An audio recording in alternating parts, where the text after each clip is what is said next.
And we're live. Так, вітаю усіх. Welcome. Welcome to our bilingual podcast, Revolution Evolution, where we combine the uncombinable philosophy, literature, and business. Ще раз вітаю усіх на нашому двомовному подкасті, де ми поєднуємо непоєднане, як і дві мови, так і нас двох різних в чомусь людей, але з цікавим баченням філософії, бізнесу і, можливо, взагалі життя. So, in our last podcast, we were discussing The Hobbit and your approach, which you call open circle. And I think it would make sense to go back to that topic and maybe discuss it in a bit of a more details or cover the parts of it which we haven't covered last time. So last time we were talking about The Hobbit being a great model how to open the circle in your life. And we did mention that circle here is, maybe this is something that I wanted to ask you as well. Maybe you can show it from a different perspective. What we mean by circle or cycle, you can call it as well, is from my perspective, it's a repetitive pattern in your life, something that not every repetition is bad, I guess, but it's something repetitive that is no longer serving you well, or the wrong pattern that you acquired somewhere on the journey in your life, and you're basically stuck in that pattern without realizing it. And we were given some examples from business. From my life, I was given an example from my experience with an illness and a hospital, and also you gave some examples from your business training. But maybe I wanted to discuss what the cycle is or what the circle is before we go deeper into opening or closing or opening the cycle. Гарне запитання, хоча насправді я відчула хвилювання, тому що ти розповіла вже в такій досить простій формі, да, що це певний паттерн. Хоча коли я описувала підхід Open Circle, я недаремно так і залишила підпис себе як філософа, тільки додала нейрофілософія, тому що моя першородна думка була про те, що це коло – це є той філософський наратив, в якому ти живеш. І чому філософський? Тому що насправді ми складні системи, і незалежно від того, який це наратив або паттерн, він все одно досить складний. Ти занурюєшся в нього як в філософію власного буття, і там можна провести все життя, десятиліття і так далі. Відповідно, зараз ти даруєш слухачам і мені таку, скажімо, таку спрощену схему, як можна зайти, що це таке за коло. І я її беру, але залишу зараз найвище ось цього розуміння. Це дійсно система філософії, яка з одної сторони будує ваше життя, з іншої сторони вона ж його і обмежує. Уявімо собі, що один із таких, мабуть, прикладів зараз буде доречний, він не з бізнес-сфери. Це сфера стосунків, коли у людей є досвід созалежних відносин. І дуже часто, коли ці люди приходять до мене вже виплутавшись з таких созалежних відносин, або от-от на виході з них, вони постійно декларують те, що вони хочуть і прагнуть свободи, вони хочуть самовираження і бути вільними. І коли я їх запитую, як часто ви зараз про це думаєте, і чи була думка про свободу такою ж актуальною, скажімо так, пару років тому? Як правило, всі кажуть, так, я завжди прагнув свободу, я завжди цього шукав. Але тут я їм просто підсвічую, дивіться, якщо б ситуація полягала в тому, що свобода дійсно грає велику роль для вас, і це є пріоритетом, ви б в пастку созалежних відносин, в яких ви зайшли, або навіть масштабували їх скрізь, не тільки в особистих стосунках, а й в бізнесі, в дружбі і в багатьох сферах, ви би цього не терпіли так довго. Тобто, виходить, що в вашій філософії життя свобода не була на такому високому пріоритеті, як, наприклад, прив'язаність до когось, стабільність відношень, уникання конфліктів. Там багато може бути, ми зараз не будемо гратися в психологію, тим паче, що я не психолог. Просто головне, що в цьому концепті філософії свобода десь була, але вона не була пріоритетом. І коли ми визначаємо це, ми здатні зрозуміти, а якою ж була наша сьогоднішня філософія. Тобто, яке коло ми пройшли, і саме за рахунок цього ми переходимо, маємо здатність перейти на нове коло. І тому там же свобода дійсно може обирати себе як одну із важливих опор. І тоді вся побутова, життєва філософія цієї людини змінюється реально від побуту до високих цілей. Тому мені здається, що коло – це і є то бачення світу, або, як я все ж таки кажу, філософія окремої людини, в якій вона живе. І, звичайно, саме тому Open Circle говорить постійно про те, що ми ніколи не відкидаємо попереднє коло. Тому що як і дослідник, так і глибокий філософ, він може сказати, тут я помилявся, але він не викине всю частину, весь концепт, який він не знаю, вивчав, досліджував, розмірковував в минулому. Він візьме частину і інтегрує в більшу, нову філософію. Тому для мене це крокування від одного рівня свідомості, одного рівня моєї філософії відношення до життя, до іншого. А в цій філософії є цілий спектр наративів, які її підтримують, і, відповідно, як результат з паттернів, які змушують мене повторювати ті чи інші дії. Ну, я сподіваюся, що я показала цю розтяжку від паттерну до взагалі філософії життя. I'm actually happy that you showed a meta perspective, a wider perspective. And I was consciously or subconsciously introducing it from a very sort of small part, because from my experience with the open circle, it was really when you just start touching it, it's always the question how much of it you can grasp, how much of it you can understand, you know, and of course my awareness, my understanding of this philosophy was growing and still growing every day, as I walk this path. And exactly as you said, so open circle, it's not just one circle. It's this continuous journey that is going from in a spiral, I guess, from Yes.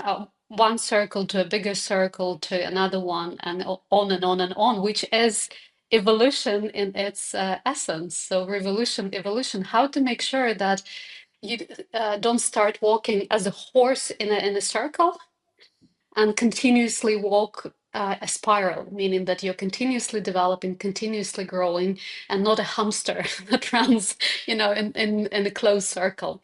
So, and the reason why I started with a very simple approach is because actually that's what people sometimes think when they look at cycles. And if you Google what cycle is or how to break a cycle, it is a very sort of psychological approach. And normally, what psychology, and I'm not a psychologist myself, but what I did a bit of research, what they're talking about is how to change habits. It's not necessarily about philosophy of life. It's not necessarily how this habit shows itself across all the areas of your life. It's normally just something very obvious, something you can see, and it's not necessarily the depth of it. What I mean by that, breaking a cycle of procrastination. Yes, or breaking a cycle of, I don't know, eating the wrong type of food or something. So it's often a very obvious thing. And steps 1, 2, 3, 4, 5, how to change the habit. And for me, it's not so much what you mean. It can be a part of it, because if you change a philosophy of your life, if you change this bigger circle of your life, your habits will change as well as a part of it. Yes. Так, я зараз, слухаючи тебе, поринула в досвід вчорашньої групи, яку я вела, і ми якраз обговорювали цю історію, що звичним є зміна себе через звички, тобто маленькими кроками, маленькими звичками я міняю дещо велике. Але ми стикнулися з тим, що це вже не одна група, де ця історія не працююча, а працююча інша, те, що я намагаюся провадити через Open Circle. Коли я змінюю відповідь на питання, хто я є, я не можу вже користуватись минулими звичками. І ось цікаво, що кейс буквально вчорашній, тобто людина, яка говорила зараз багато викликів в Україні, і один із них пов'язаний. Ми постійно маємо бути зв'язані з геополітичними цими настроями, але при цьому залишатись досить, як не знаю, резильєнтними до того, що відбувається. І ось ця людина, яка керує великою кількістю людей, і відповідно це соціально-економічні процеси, які дуже зараз пов'язані з будь-якими векторами або обговореннями геополітичними, сказала, я так втомилася за декілька тижнів бути на вістрі того, хто що сказав, і які підуть настрої, і відповідно це торкається мене і купу людей, що в якийсь момент це моя студентка, вона давня студентка, сказала, я згадала, я зрозуміла, я дала собі відповідь, хто я є. Якщо я моделюю реальність, якщо я вже зазіхаю на це, то звідки ці втоми і звідки це намагання відповідати тій чи іншій новині і швидко якось реагувати і щось артикулювати своїм людям, щоб вони не панікували. Я вам сказала, я змінила своє ставлення. Я розумію, чому я тут, чому я на цьому місці і хто я є. І від цього, я кажу, хто я є, змінилась моя постава. І змінилось навіть прагнення, коли я дійсно хочу щось артикулювати, я це роблю і вони чують. А коли я не артикулюю, стан, атмосфера нормальна, всі не сидять і не скролять тільки новини, щоб розуміти, чи буде у них завтра робочий день. Все змінилось. І от її фраза змінилась від відповіді на хто я є. А це і є точка, це і є революційна точка, яка переводить нас з одного кола в інше на еволюцію. Тобто виходить, що коли я даю собі відповідь, хто я є насправді зараз, або принаймні ким би я би хотіла для себе бути зараз, то я і підбираю відповідні слова, відповідні вчинки, і відповідно планую свій навіть розклад дня. Тобто все з точністю навпаки більше відповідає за те, щоб ти не зрушив у малому, у звичках. So it actually, and from my experience with your approach, and as well with the approaches like breaking a cycle in the psychological perspective, from a psychological perspective, that's exactly what I personally experienced in my life and as well with my clients. So what happens is we just when you offer this change of small habits or change of like little things, how you do things, it works to a certain degree. So to a certain level, and then it stops. It doesn't change who I am. It doesn't change who those people are who, do those changes. It just changes kind of semi-artificial, changes certain little pattern, not even patterns. It's like changing. Can't find the right word, but it's instead of changing the essence of it, the core of it, you're kind of trying to change your clothes rather than, changing the inside of it. Yeah. And sometimes it can work, but I haven't seen, and even in my life, I've seen it that it works, and then you hit the wall. And you work with clients and they change habits and they start, doing things differently. And sooner or later they hit the wall and that's it. There's no motivation, there is no change, and the life is not changing. And it was the same with what I was describing with my hospital and illness story. It was actually not the habit that I needed to change. And along the way, when I was looking for solutions, I was trying everything. Nutritionists of all sort, doctors of all sort, everything that was possible. So I was trying just all sorts of tools to address that illness, to make some changes, but everything worked to a certain degree, but nothing has changed the core. Nothing has healed me from within. And actually, what changed, and I was sharing last time how I understood that I'm in a cycle, I'm in that closed circle. And closed circle means I'm stuck in a certain identity of who I was, and I'm not changing. I'm just going again and again. And how it showed me with that funny story how I went to doctors to the same place 3 times, and 3 times they told me you're in the wrong place. And what opened what changed for me was, first of all, the moment I realized I'm in a closed circle. And I think this is what is really important for me. And I was thinking about it a lot. Realizing that you are in a closed circle is the hardest thing. It's the most difficult thing. And it takes the longest because it's not never obvious. I've seen it in my life. I've seen it again and again in clients and with all people I worked with. It's never obvious. I mean, it is kind of on the surface. It's always lying out there, but it's never obvious. It's not something that you're like, sure, I'm in a closed circle. The moment I was sitting looking at the third doctor who was telling me, I'm very sorry, you are in the wrong place. And I started laughing.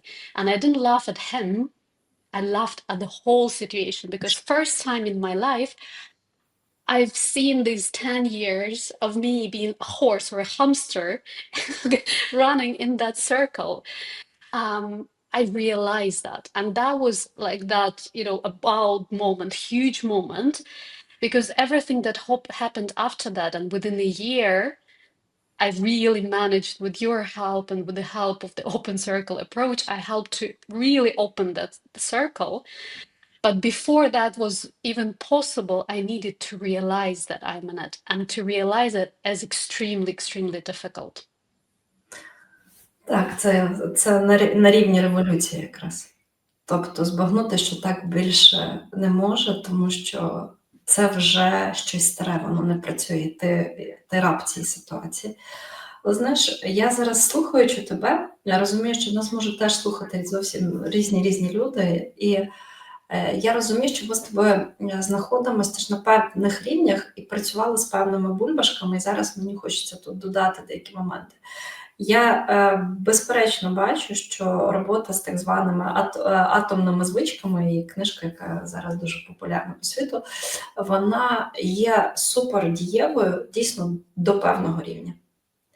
І наша з тобою, мабуть, не знаю, деформація професійна полягає в тому, що ми вже працюємо або з командами, або з людьми, які дійшли до цієї стелі, для яких виробка звички не є проблемою. Вони вже розуміють це як механізм. І ось тут я можу так просто дуже обережно зробити коментар. Ми ні в якому разі, знову ж таки, з Анією не виступаємо проти цієї концепції. А скоріш за все, ми закидаємо затравку на те, що після певних кіл революцій і еволюцій ви дійдете до розуміння, що є інший механізм, який працює з дійсністю більш, скажімо так, філігранно і на великих обертах. Ви не можете його досягти, коли ви ще дійсно не вмієте навіть працювати зі звичками. Коли самодисципліна – це дуже складна історія. А от момент, коли я можу зробити з собою вже багато речей, в тому числі слідкувати з самодисципліною в якихось питаннях, це і є певний перехід. Тому що самодисципліна – це про що? Це шлях, коли я роблю сьогодні, але програмую себе на завтра. Де результати і бонуси я отримую завтра, не сьогодні. Відповідно, коли я вже можу так працювати зі своєю свідомістю, ми переходимо на певний високий рівень, де саме життя каже, ну ок, техніка вже у тебе налаштована, може почнемо мислити стратегічно. І от тоді це і твої мої клієнти, да? Це або CEO, або люди самозайняті, це підприємці, це лідери думок, це люди, для яких оцей рівень постає новим викликом. І ось тут я з тобою згодна, щоб підкреслити, чому ми про це зараз Аню говоримо, що в якийсь момент цей концепт, він стане таким маленьким, що ви змушені будете подумати, як підійти до свого життя з іншої сторони. І от тут Open Circle може бути зручною історією, тому що далі вже немає кінця. Ти змінюєш відповідь на хто я є. Це цілий комплекс ідентичності, може самоідентичності спалахувати. І там теж немає кінця. І чим більше в тебе відповідей на хто я є, тим швидше розгортається картинка, який має бути стайл твого життя, виходячи із цієї відповіді. І далі багато-багато дрібниць. І тут, як Аня каже, оцей момент вловлення, що ти в колі, і дає насправді вже цей inspiration, як рухатись далі. Тому що коло стає видимим. Воно стає видимим, коли ти хоча б трошки над ним піднявся. Тобто в тебе вже хоча б на півміліметра, але вже є підняття над площиною минулої філософії. Значить, ти можеш тепер створити новий рівень. To me, I was listening to you and I was thinking then where we started with the small break in a cycle, we can say that break in a cycle can be the foundational work for opening a circle. And in this way, yes, exactly, break in a cycle works. And I can confirm it too. I worked with it for many years, changing the habits, changing in my work, in my personal, and across all the areas of my life.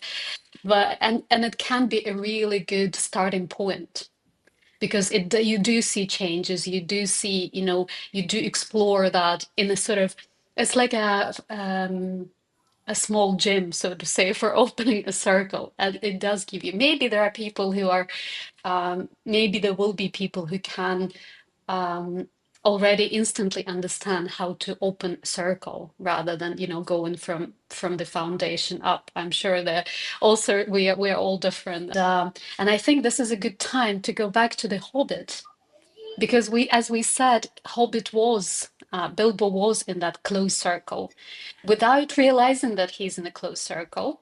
He was perfectly happy having a nice Hobbit hole, very comfortable, very comfortable house, lots of good food, good smoke, everything he ever wanted for his life.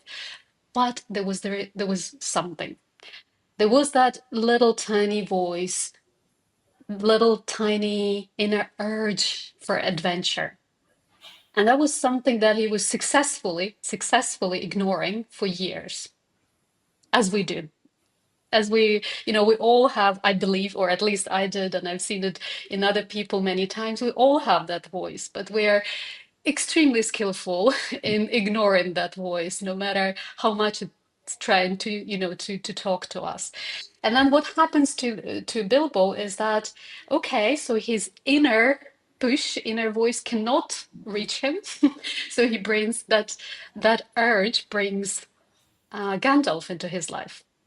And I always laugh if you, thanks also to your approach and to your philosophy, I always say, if you don't change, change comes knocking on your door. If you don't listen to that voice of change inside you, it will come knocking on your door. And if you don't hear the knock, it will come, banging on the door.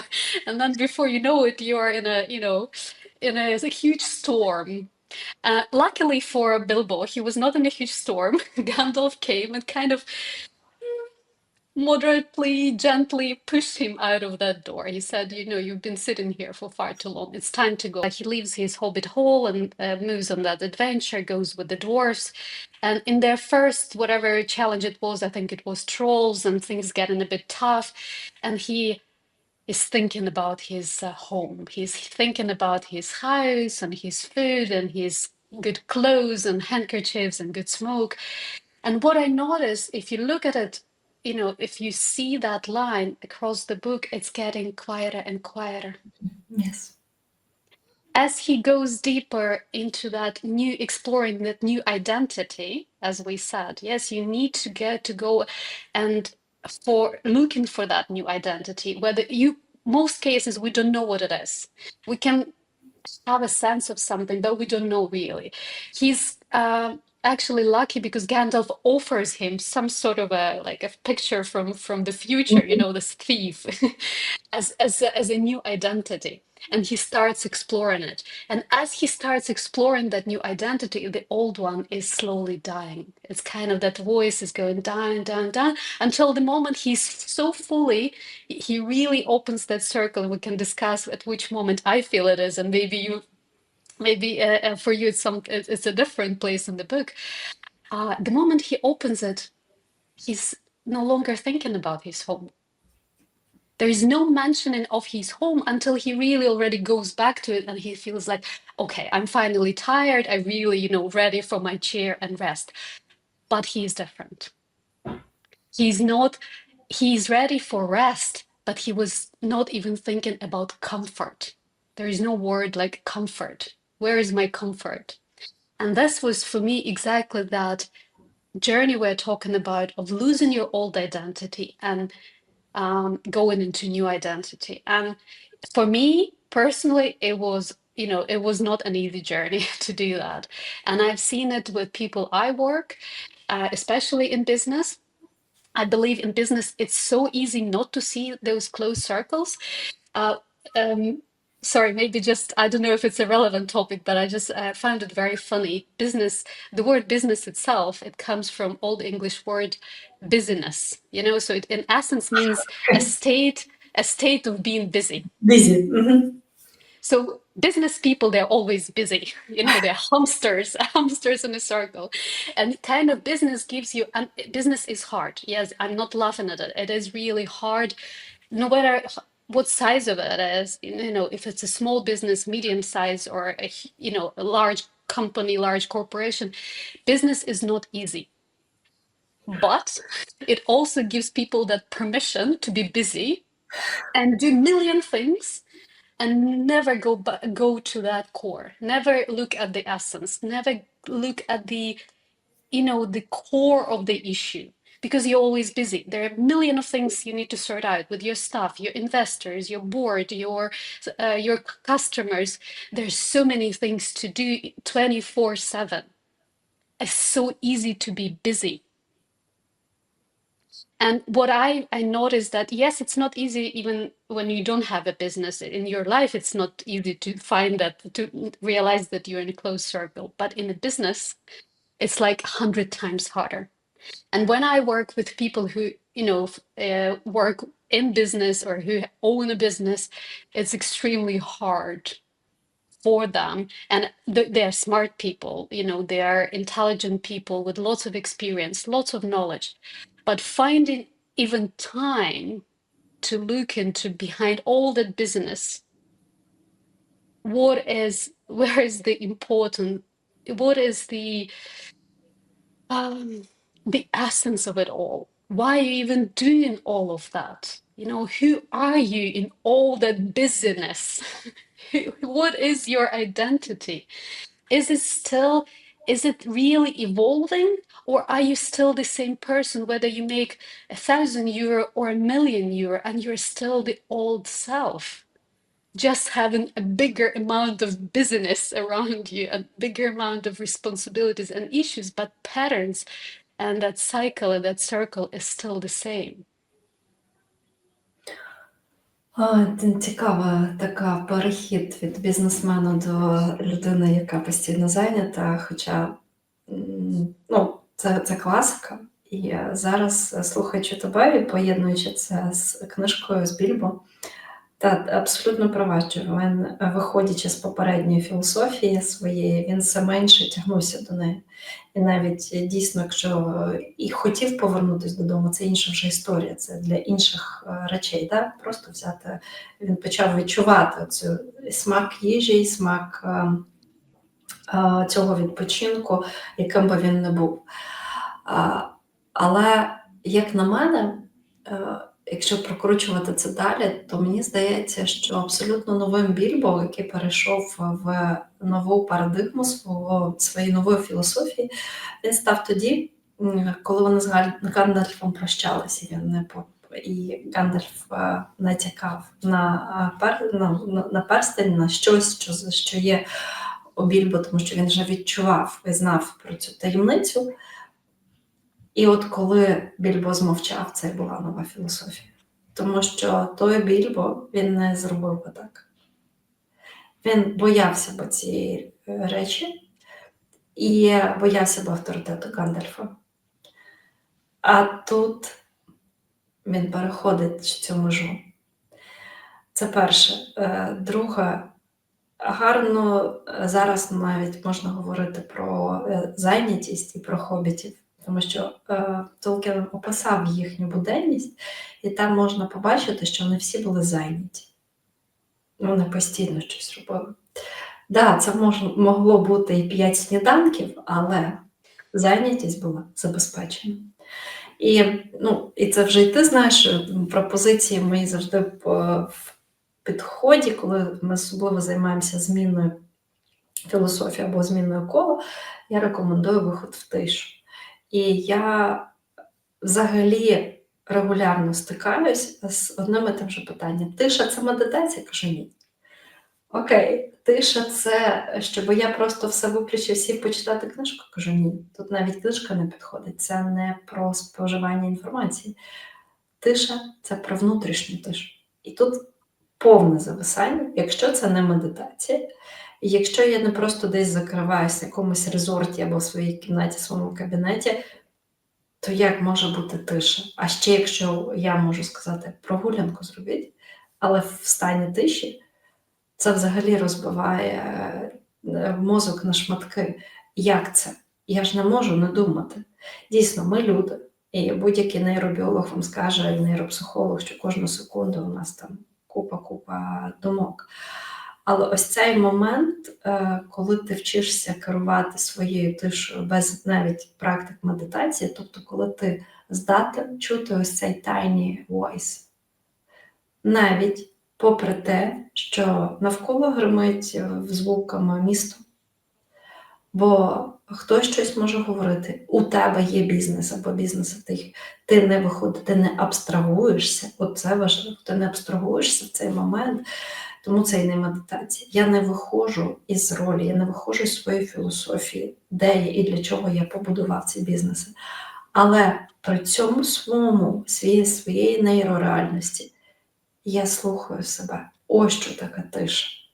Ось це взагалі, оце якраз навичка вже переходу на такі серйозні кола, об'ємні, і завжди вони йдуть поруч з тим, що ти не просто можеш зробити більше, а що ти вже доторкнувся до більшого, і простір знає, що ти можеш не просто заробляти гроші. Це вже щось абсолютно інша історія. І навіть якщо заробіток є пріоритетом, то тоді постає питання, як?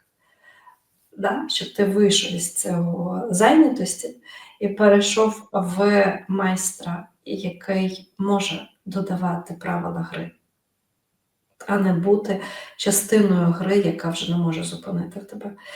І от тут, мені здається, ви гарно підкреслила, ми зловлюємо ідентичність майже одразу нову, але впроваджується вона поступово. Спочатку, насправді, відбувається революція. Ми її зловлюємо, ці нові сенси, а далі вона вже втрамбовується навіть цими думками Більбо, чи хоче він ще повернутися додому. А от повністю ми знімаємо і переходимо в нове коло тоді, коли ми усвідомлюємо, як би поступив минулий я на минулому колі, минуле я, минулий Більбо. Але я свідомо так не роблю. І це вже не про добре, хороше.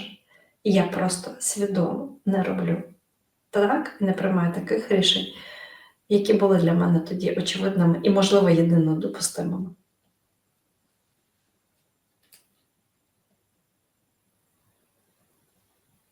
It's looking actually, there are two things that I wanted to underline here. Maybe first starting with silence. It is really complex, as I'm also working with it myself, and it's not easy to explain. It's not easy to explain when I try to introduce it to my clients. It is something really difficult. And it is, you would think it's good that we are in across the world introduced to this concept of meditation, that it should be helpful, but actually it kind of not that it doesn't uh, actually for me it feels sometimes that it um, doesn't help at all that people know what meditation is, because when you tell them about silence, they will start putting sort of all sort of meditation concepts into it. And it is really, for me, it's always hard to explain. And but I have an experience with it. The moment you really experience it, have that existential experience with it, you really know what it is. But for me, I just personally, I can say that I struggle to explain it in a very simple way, what it means. So I often just suggest, like you said, something like a walk, without listening to music or, to an audiobook, things like that, and just try and, and see what happens. And sometimes those who are persistent, those who have actually, as you said, this um, already a mechanism of breaking cycles, meaning they know how to introduce habits. So those who are really not letting it go after the first time, when they just have no idea what what the silence is, and they try again and again and again, and eventually it happens. And I had a girl who came to me after that many times that I tried to explain what silence is, and she said, I finally know what you meant. I finally know what you meant by it.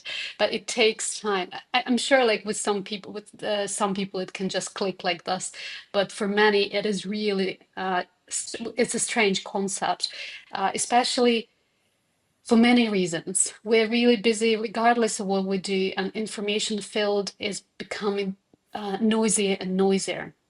We're continuously attacked, by information of all sorts. And I'm even not talking about that inner conversation that is happening there all the time.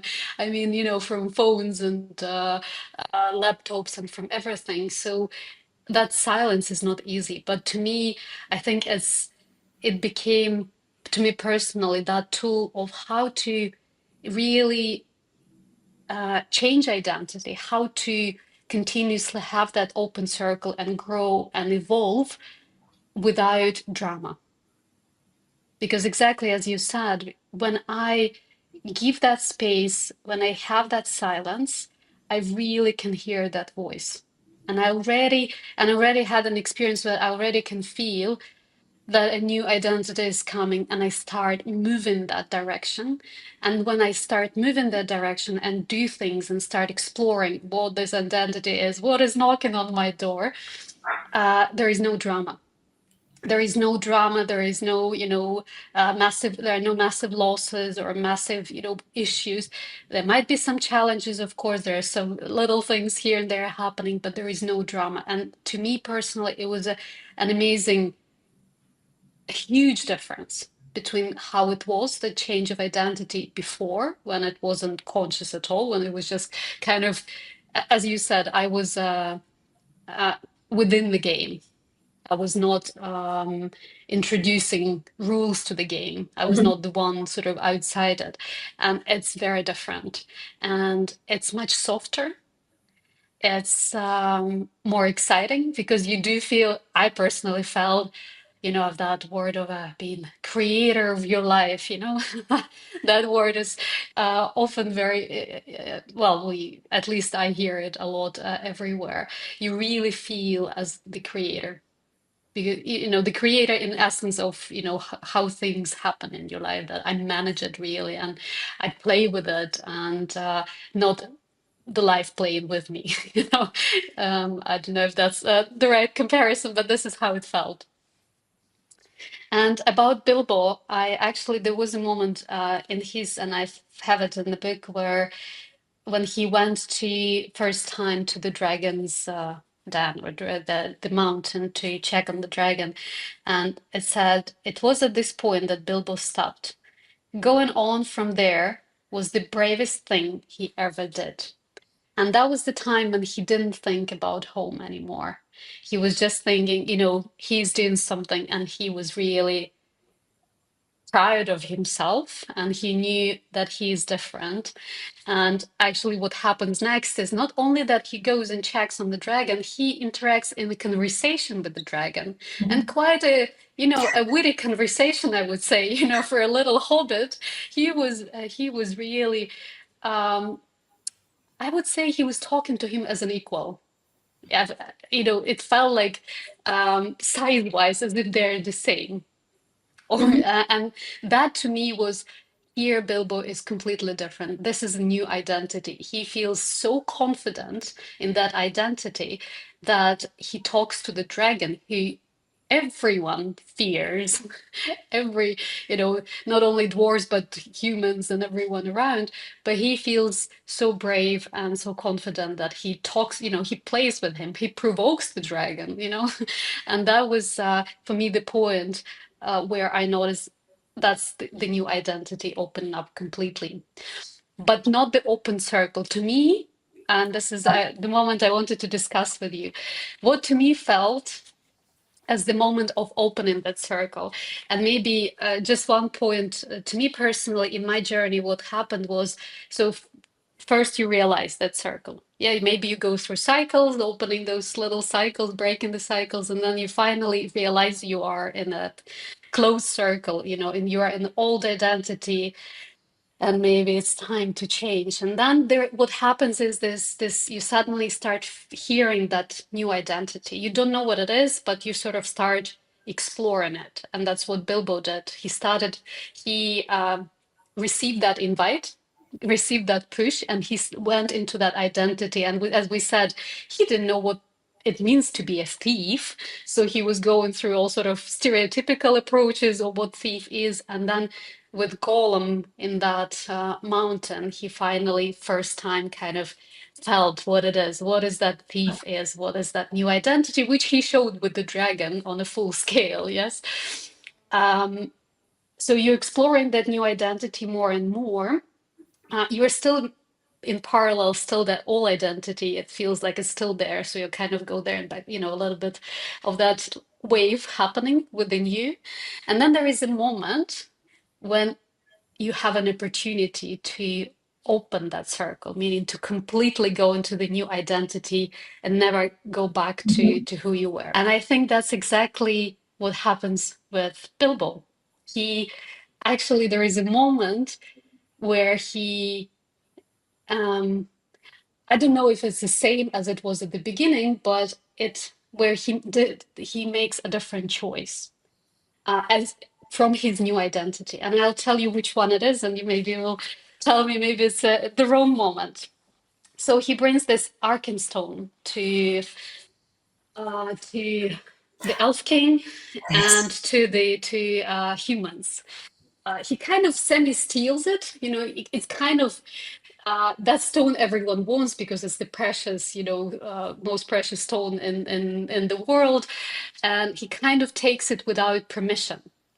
Yes, he has, his 13th or 12th share. It's okay, Mhm. but they didn't tell him that he can just take that stone and, do something with it. But he takes that stone, kind of steals it, and goes, to negotiations, secretly with the king and the human. And what does there, he says, so he gives them the stone, and they're surprised, they ask, and he says, is it yours to give? And he says, it isn't exactly, but well, I'm willing to let it stand against all my claim. Don't you know, I may be a burglar, or so they say.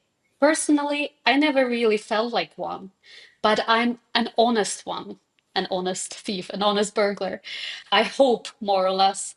Anyway, I'm, going back now, and the dwarves can do what they like to me. And to me, that was the moment. So, what he did there, not only because in previous, small circles of their journey, he tried to save them, but always kind of looking after himself, always, thinking where he can benefit from it, if he's fed, if he's going to be safe, etc. But in that moment, what he does, he gives that stone to negotiate to save his friends' lives, and he goes back to them, knowing well that they will probably kill him. The moment the dwarf king finds out that he gave that stone away, the stone that he wants so much, they will kill him. So not only that he negotiates for their life, he's ready to sacrifice his own life. He's ready to die. And that never happened in that book before. And to me, that's the moment when the elven king looks at him with a new look. He's wondering, he says, Bilbo Baggins, you're more worthy to wear the armor of elf princes than many that have looked more comely in it. And he says basically what he tells him, he's an equal to the king. Yes, exactly. And to me, that's the moment when he really opens that circle. That's really a different Bilbo.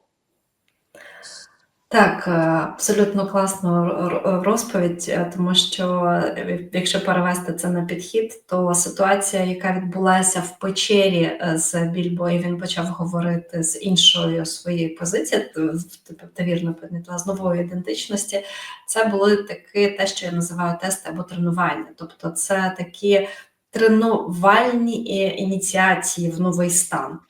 Вони класні, але вони тимчасові. Тобто, да, є ситуація, я тут заходжу, я приміряю нову ідентичність, наче костюм.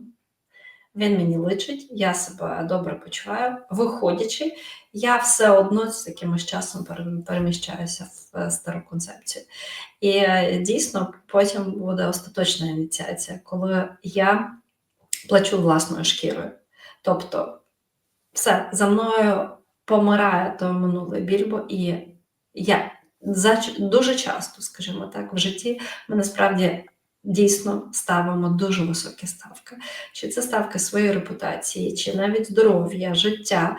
І в цей момент ми дійсно дорівнюємо, як тут Більбо дорівнює королю, а ми дорівнюємо просто людину з великої літери. І от цей момент і робить перелом.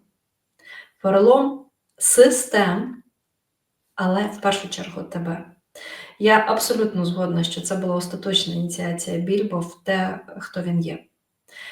Вчинок, його слова, все це вже було повністю відображенням нового Більбо. Але тут ще такий важливий момент, що він перейшов. Відповідно, да, на нього його друзі сердилися, потім чому так сталося і так далі. І ця війна, яка там потім між ними розгорнулась, між всіма учасниками, підкреслює лише те, що його друзі залишились в тій парадигмі, в якій вони і зайшли. І тільки після всієї ситуації голова в гномів зміг зняти, як би кажучи, свої стереотипи і побачити Більбо з іншої сторони. Всі вони боролися в старій парадигмі, в старому колі. І ось тут ми маємо зважити, що ви хочете рухатись, ви хочете взяти підхід Open Circle, або так, як ми назвали це принципом еволюційної революції. Не забувайте про те, що навколо інші можуть не взяти цю парадигму. Але так і має бути. Для того, щоб рухатись вперед, ти маєш взяти свою нову ідентичність, і хтось завжди має грати позицію першого. І не очікувати, що на неї відгукнуться, це теж правило. Тому що якби на неї відгукнулась, ініціації і не відбулось би. Тобто я маю зробити цю ініціацію незалежно від того, чи я буду підтриманим тим колом, з якого я нібито виріс, вийшов, де мої коріння. Ось цей момент ми часто проживаємо. Проживаємо в роду дуже часто, коли будуємо себе. Проживаємо це в команді або компанії, де ми бачимо далі, а команда ще хоче, наприклад, перебувати там, де вони є, тому що результати гарні і нічого не потребує руху вперед.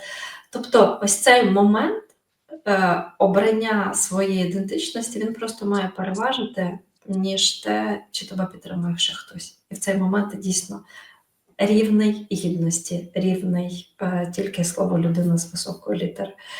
І мені здається, що ми заграємося тільки в те, особливо в бізнесі, і навіть і в творчих кар'єрах, що ми можемо поставити підміну понять. Ми замість того, щоб проголосувати за нову ідентичність, хапаємось за нове досягнення в старому колі.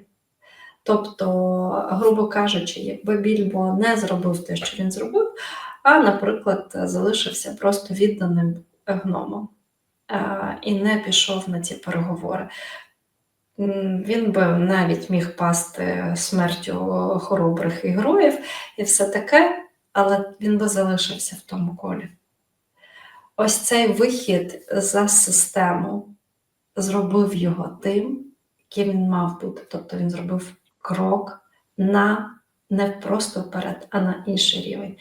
І ось ми застрягаємо в колах саме тому, що замість цього кроку на неймовірну, незрозумілу площину ми створюємо псевдокроки, псевдодосягнення і псевдоцілі в тій площині, де ми вже і так королі. Ось це основна проблема, яка стримує більшість з нас до взагалі хоч яких-небудь змін. Масштабування себе – це не переведення і не трансформація себе на інший рівень. Так само ми сьогодні вже про це говорили. До якогось моменту зрозуміти, що таке масштабування себе – це потрібний досвід, це цікаво.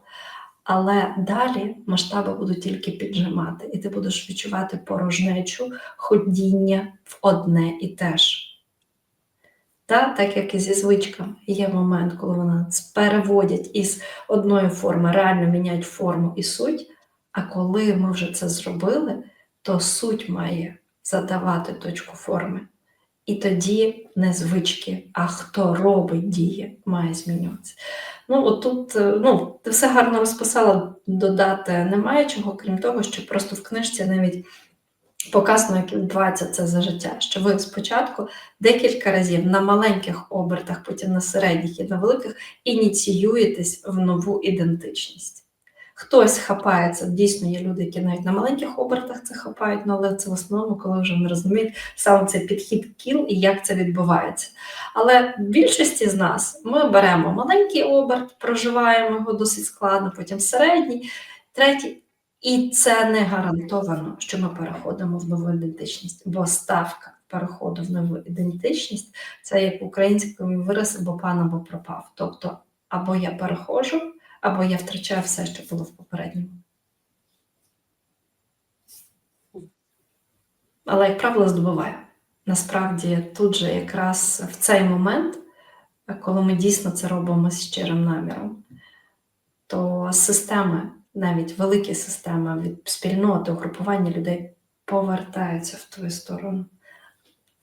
Тобто те, що мало з тобою воювати, іде за цим щирим поривом. Чому? Тому що для системи це теж прохід на новий рівень. Це шанс.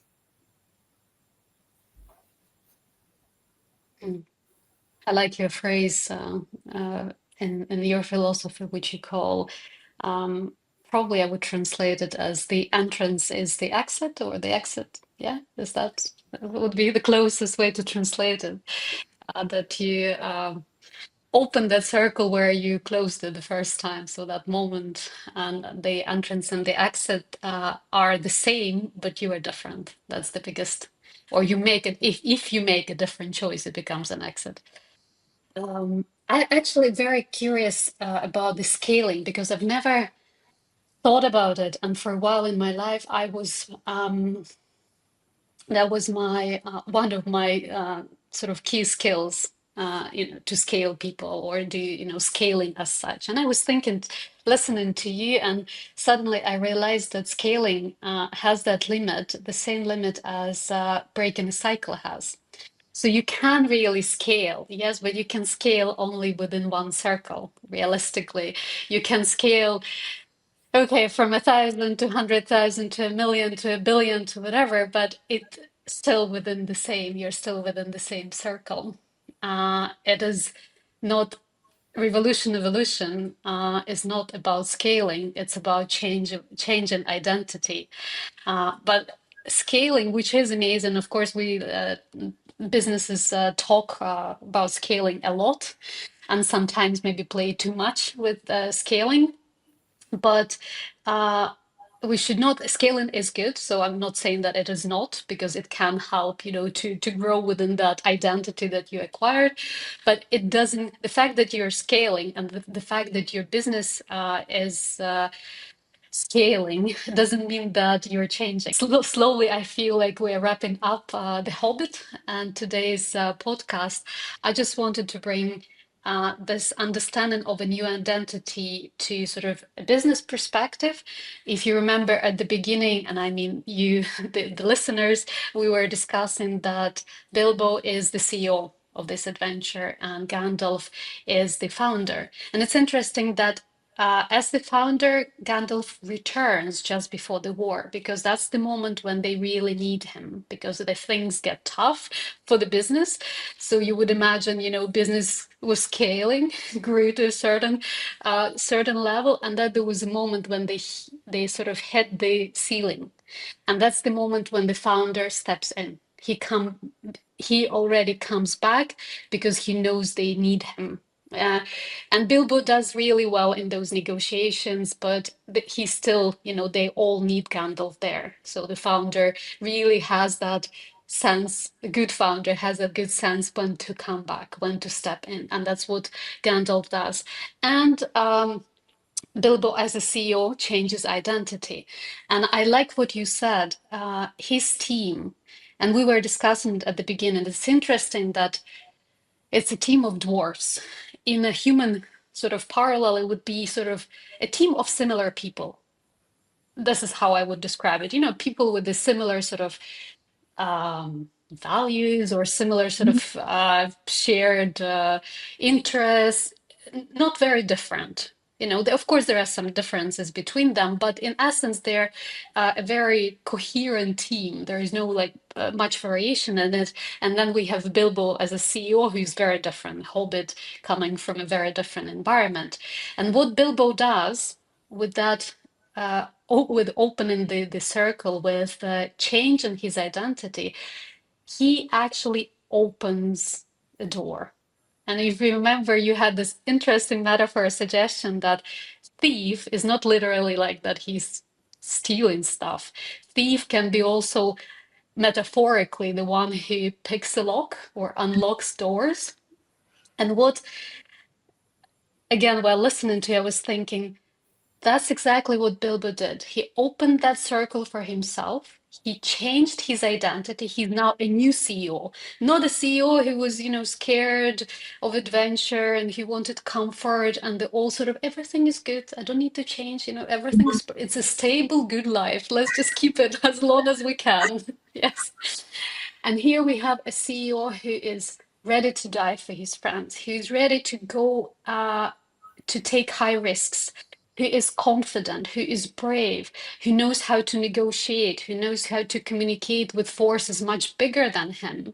He talks to kings and dragons as equal. That's a very different CEO. It's not the CEO who started the journey. That's a completely new identity. And by doing it to himself, he actually leaves the door open for them. Так, для всіх. For anyone who wants to follow that route. As you said, it might happen that if we talk about the business and I, as a CEO, change, it does not necessarily mean my whole team will change. Мгм. It doesn't, because it has to be their decision. It is that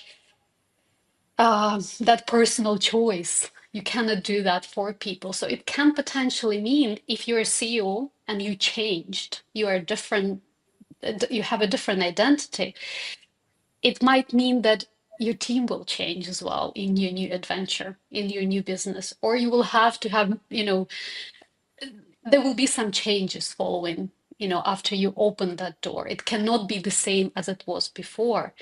But what is great in the book is he, as you said, after the battle, one dwarf, the king, the king of the dwarves, the king of the mountain, he actually follows that open door. In a way, to me, it felt like it, because he actually was very close, because he was getting mad with this with the richness, with the treasures that he Mhm. had. He was getting mad. It was driving him crazy, and already he was not thinking straight anymore. He didn't realize where he's going. And actually, when Bilbo does what he does, this king of the dwarves joins the battle, dies in the battle as a hero, and he gets respect as a king when he dies, and he gets that stone that actually was stolen from him. So basically what happens, yes, through death, yes, he doesn't live to see uh, another day, but he dies in a different identity. He actually dies as the king. Так. He was not the king when he just came to that mountain and said, I am the son of the king, that all belongs to me. That's it. We're done. This all, all these profits, all of this is mine. It doesn't work like that. And but when Bilbo opened that door, he opened that door for him. And that's why when this the king of the dwarfs, when he's dying, he actually, the only person he wants to see is Bilbo, to thank him, because to me it felt that moment was really touching, because it felt a moment of friendship, a moment when he sees clearly what Bilbo did to him. Bilbo gave him a gift of a new identity, of a reputation beyond his death, of a king who was a hero, of a king who, was fighting with dignity, and who died with dignity. And this is a gift which has which is absolutely invaluable. It is something so precious and so amazing. And it happened because one of them, the CEO in this case, opened that door. And the king and that friend of his is accepting it. It gave him an opportunity, and it gave him a chance to do that. And I think this is beautiful. Так, це абсолютно красиво, але ми підійшли до такого щемкого питання, чому ріст SEO може бути або переходом і бути частиною вже і співвласником компанії, так, або не знаю, відкривати свою або міняти позицію. Бо в якийсь момент він буде прийнятий на рівні. І ось цей рівень, він має бути якось оформлений, так? Якщо він відкрив двері для всіх, для зміни системи, то він вже не може бути тим, ким він був вчора. І ось тут ми і підходимо до природнього такого моменту, з яким стикаються рано чи пізно між собою фаундери і CEO, якщо вони пройшли ось цей спільний шлях разом. Але це, може, вже історія буде наступного подкасту. Зараз би хотілося мені підсвітити такий момент, що недаремно ми говорили про Більбо і Гандальфа як фаундера і CEO, і завершується все між ними з деякою таємницею. Тобто, що фаундер вже не може своїм авторитетом або тільки своєю думкою повплинути на абсолютно повну прозорість поведінки, і не поведінки, а бачення SEO. Він вже має щось, що він має прожити. І мені здається, що тут ми повертаємося до тої тиші, тому що Більбо сів що робити, писати книжку. Для того, щоб повністю розкласти по поличках, ким він був, ким він став, і до чого це все іде, чим він хоче, грубо кажучи, як він хоче закінчити своє життя, бо Більбо вже був досить дорослим хобітом. Він починає не прогулянки, не кудись подався в мандри, щоб така була зовнішня медитація, він почав писати. І ось це письмо – це і є один із інструментів, як ми працюємо з внутрішньою тишою, як ми відділяємо шум від сигналу, як ми даємо цьому голосу тиші, нашому справжньому голосу, глибинному, оформитись і стати потужним. Тому для нього так було важливо завершити ту книжку, особливо коли ми вже побачимо його, цю ідею в наступному в продовженні в «Володарів перснів». І мені здається, що те, що він, грубо кажучи, як SEO пішов а-ля на пенсію, більше не мав роботи, і те, що він не зійшов з глузду, маючи все, що він здобув, це завдяки цьому письму. А те, про що ми сьогодні говорили, це про роботу з тишою. Сюди може входити робота з щоденником, але може бути просто робота з внутрішнім діалогом. Чого не дасть медитація, яка прагне зупинити діалог. Вона є корисною для багатьох речей, але ми сьогодні так цікаво сформували подкаст. Ми говорили про інструментарії для переходного періоду. Звички, медитація – це речі, які потрібні до того моменту, поки я не зловлю, як працює робота з питанням «Хто я є?», де все змінюється. Тоді медитація не те, щоб не потрібна. Заняття можуть будь-які, але я розумію, що я себе відділяю від буття. А на тому рівні, до якого ми хочемо прийти і до чого ми це все розповідаємо, є момент, коли в тебе немає потреби відділяти себе від буття, ти і так чудово чуєш свій голос і можеш розрізнити шум від справжнього сигналу. This is so beautiful, and I'm so grateful to you that you mentioned writing. And I didn't pay so much attention to it. I didn't think so much about Bilbo started writing the book at the end of his adventure. How important it is, and it is that new identity. It is that moment of silence, and actually, it is a very special moment at the end of The Hobbit, where Gandalf and Bilbo are saying goodbyes. And actually, that's the moment when Bilbo says, suddenly stops and says this song, I guess, or a poem. Roads go ever, ever on, over rock and under tree, by caves where never sun has shone, by streams that never find the sea.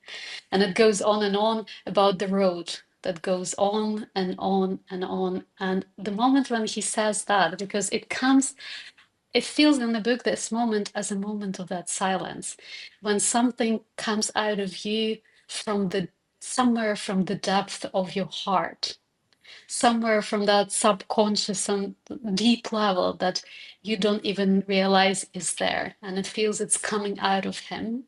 And that's the moment when Gandalf looks at him and says, "My dear Bilbo," he said, "something is the matter with you. You are not the hobbit that you were." And this is such a beautiful moment. It's the moment when the CEO and the founder saying goodbyes. Так, в старих ролях вони кажуть до побачення. Щось має змінитися в ролях. And I think we should, it feels like it is the right moment to finish our podcast today. And we did mention that we're going to discuss The Lord of the Rings in our coming podcast, and we will for sure. We will discuss it as our journey goes on and on. But right now, it feels right to leave our listeners and ourselves with that silence. Так. With the beauty and the depth of the silence. Так, дякую вам всім і вловіть цю красу і потужність тиші. Thank you. Дякую.